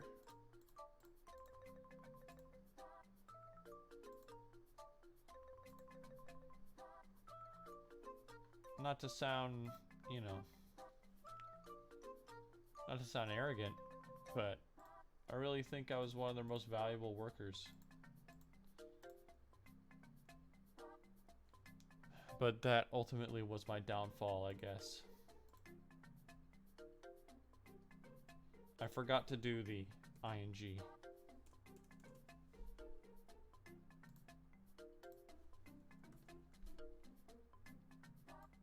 Ing.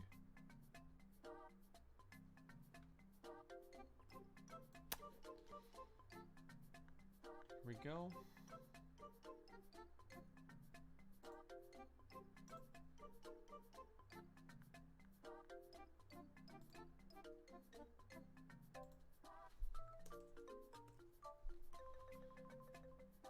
Save that.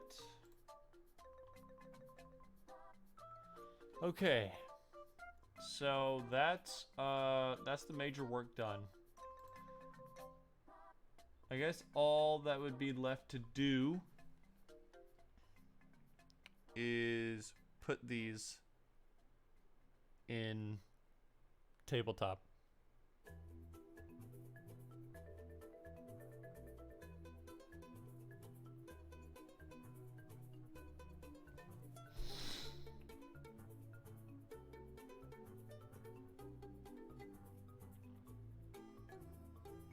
So I guess I could go ahead and do that now. We still have about 15 minutes.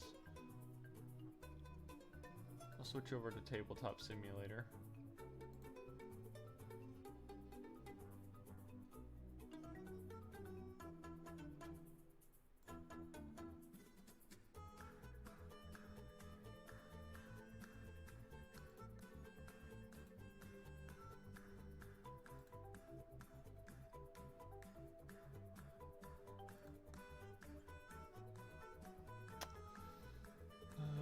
It's loading up.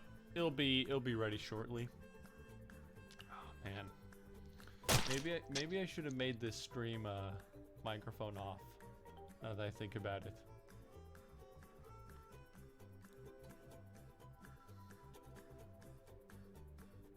Because it did feel fine. Like I felt pretty normal earlier today.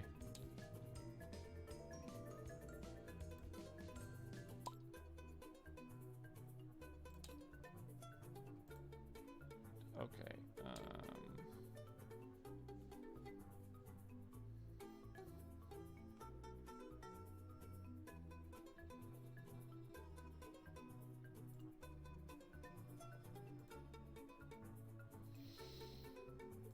Properties. Okay, here we are. We're in tabletop. So what I need to do is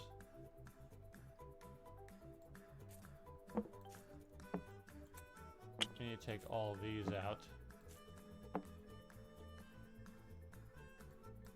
Except for the blanks. The blanks stay.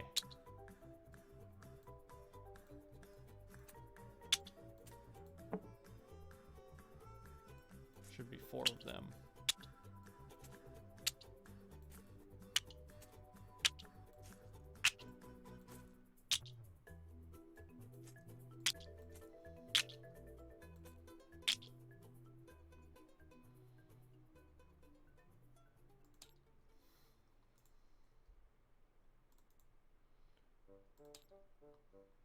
Okay.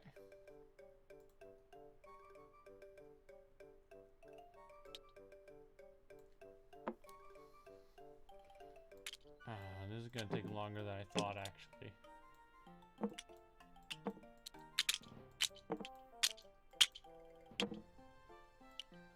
Hey, there's supposed to be 4 of these. I think. Wait, no.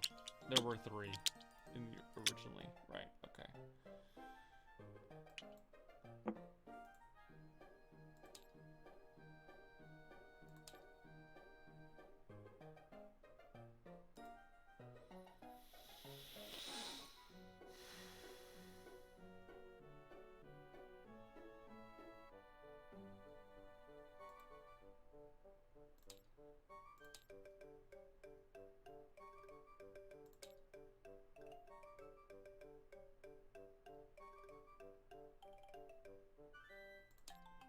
Yeah, because there's gonna be 1 of each.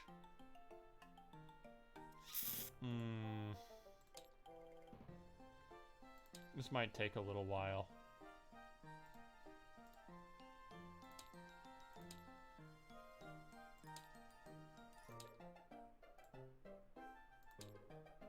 Well, actually, if I get a roll going like this, maybe we can do it all. Maybe we can do them all. Doesn't matter which ones I replace.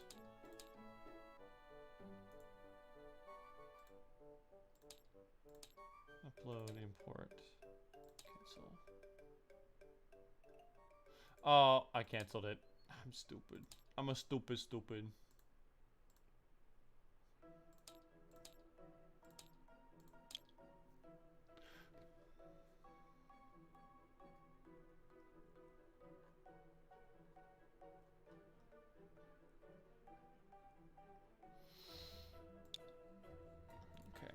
I didn't want to change that, but it doesn't really matter.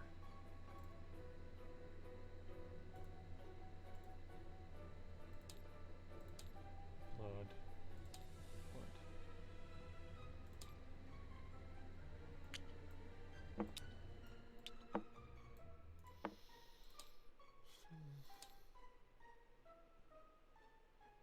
What was I talking about? I was talking about my job, wasn't I? Yeah, I don't know. I guess I'll have a lot of time to do activities, whatever those may be. I might actually finish writing my play. I know I've mentioned that a few times, but I have a play that I've been quote-unquote working on.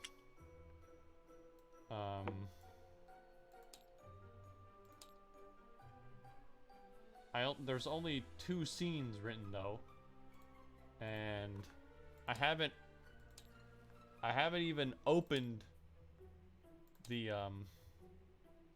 file, like the Word document, and I think not once this entire year.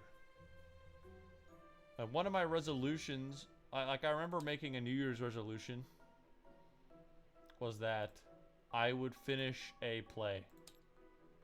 I would finish a play today. Or I'd finish a play this year. At least one. At least that one. You know? I haven't done it yet.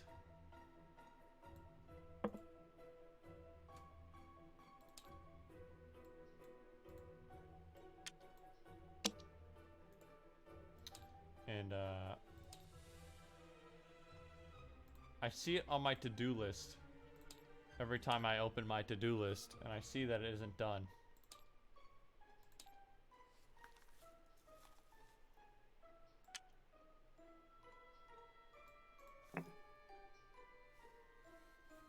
I was like, I heard like a weird chirping noise, but it was actually a bird outside. I see it every time on my to-do list, and I get annoyed at myself that I haven't done it yet. So maybe I'll actually finish that.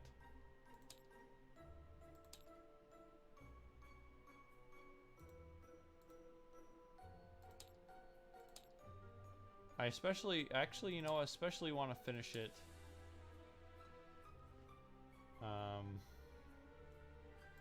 before Captain Wasabas gets back.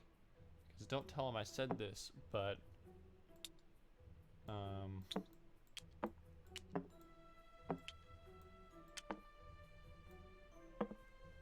there's a character in the play named after him.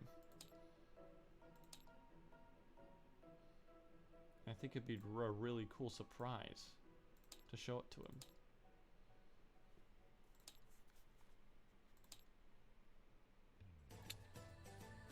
But it has to be done for that to work. Of course.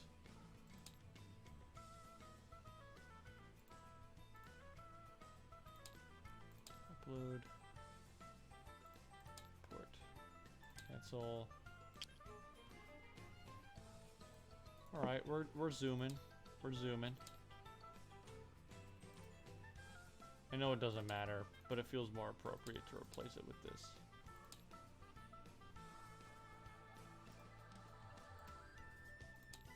So yeah, I think that's the last major thing to do, I think, for me. Like the last major project that I have for me to finish before the year ends is that play.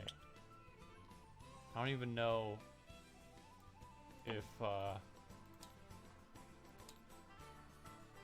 like, cause I haven't updated it in a year. Like, I haven't worked on it an entire year. I've changed a lot in a year. Will I even be able to, like, pick up where I left off, like, in the same, like, headspace, you know?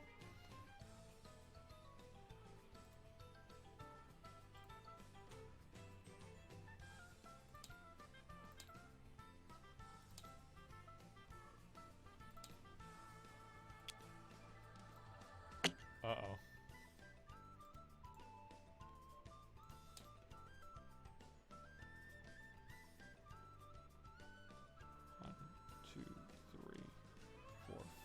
Okay, I need to replace one of these.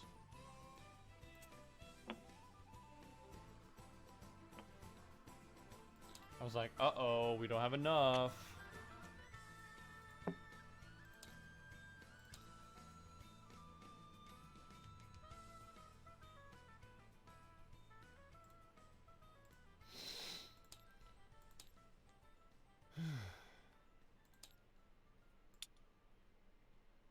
Yeah, things really are coming to a close for me. Feels strange, but I'm ready, I think. I'll actually be going to a real college.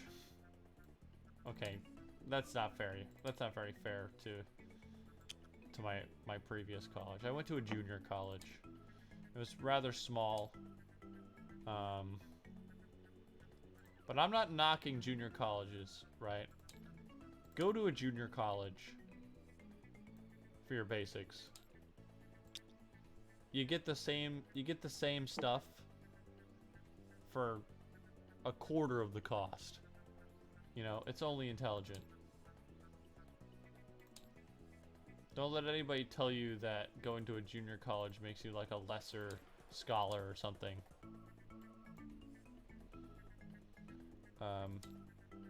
But I would be lying if I said that this experience my junior college experience in any way sort of like is like anything that I'm going to experience at a large university, you know.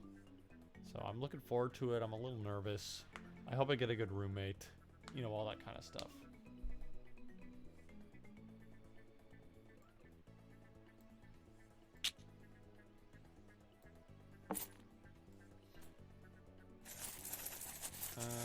Okay, so that's that. I feel like there was another thing I wanted to mention. Oh! I've been playing Splatoon lately. Splatoon 3. Great game. It's one of the only games in a while that I've bought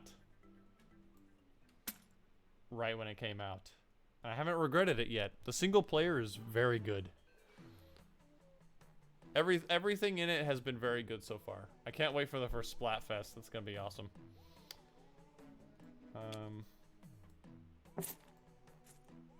Shuffle this. And there we go.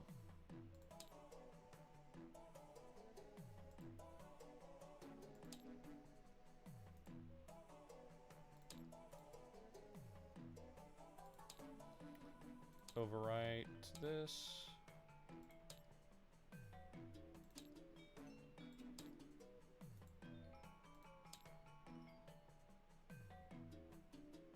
There we go. Okay, excellent. So that is ready for Wednesday. I'll be designing, or I'll be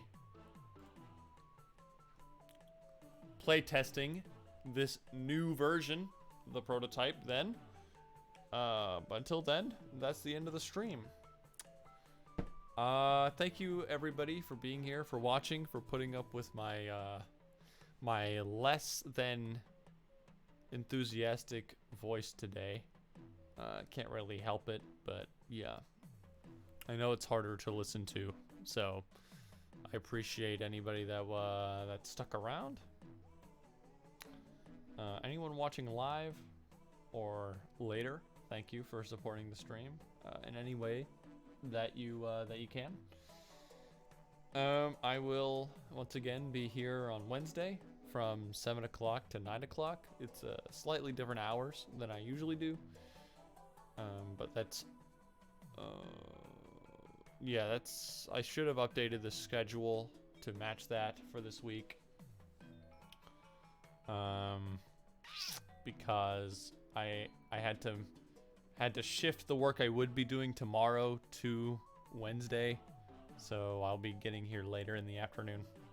So if you don't mind, I'd love to have you for that, because the playtest was really great last time.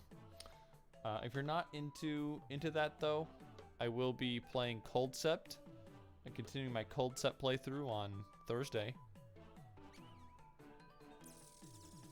Will I?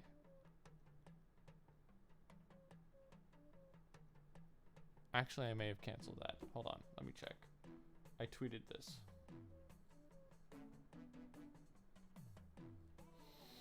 Good thing I wrote it down.